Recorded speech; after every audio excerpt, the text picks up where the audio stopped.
Hey there guys, it's me, Noah Gluten. Now it's time for another installment of Rustic as F***, things you usually buy at the supermarket but shouldn't because that's dumb, you should make it yourself instead. Too long? T likes it.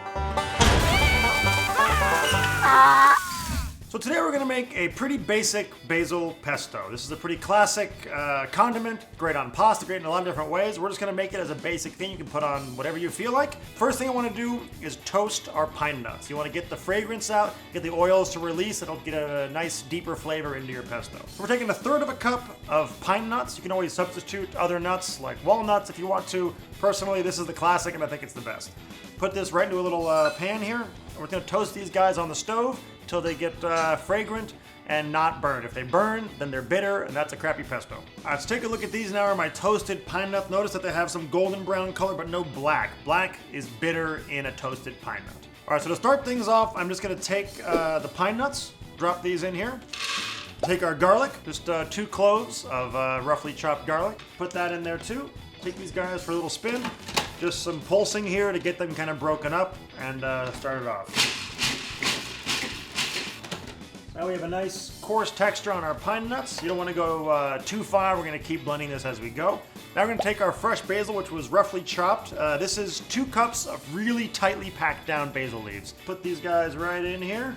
All right, now we have a 1/2 cup of Parmesan Reggiano cheese. You can use cheap ass Parm if you want, but it's not going to be as good. This is not some bullshit green container Parmesan cheese. This is good on the block Parmesan Reggiano cheese, which I grated myself with my own masculine, adrenaline-filled hands. Now we're gonna dump our Parm in with everything else.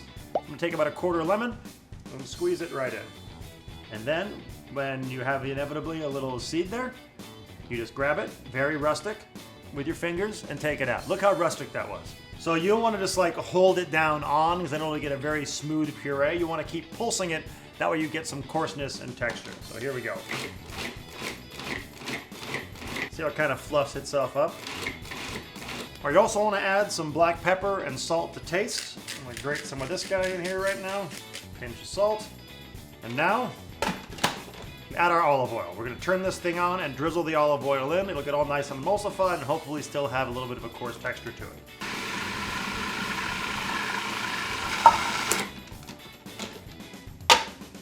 I gotta say, it looks a lot like pesto. All right, so we have a lovely homemade pesto here. You can use it in a lot of different ways. I personally love it on pasta. My trick though, when you make the pesto, if you're doing it for pasta, hold back some of your olive oil and your cheese and then toss it with the pasta when it comes out.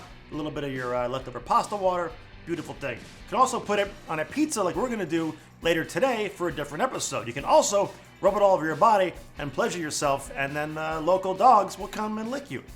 Now, I'm gonna put this in my mouth and see how it tastes.